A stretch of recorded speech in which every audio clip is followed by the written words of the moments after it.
దండ కోరు వీరి పేరేమి? ఇది మనుషులు ఆడే ఆట అనుకుంటారే అంతా, ఆ దేవుడు ఆడే ఆట అని తెలిసేదెప్పుడంట?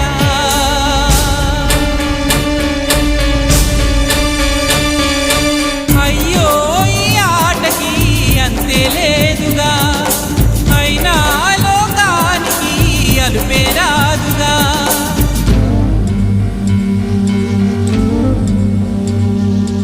వీరి వీరి గుమ్మడి పండు వీరి పేరేమి?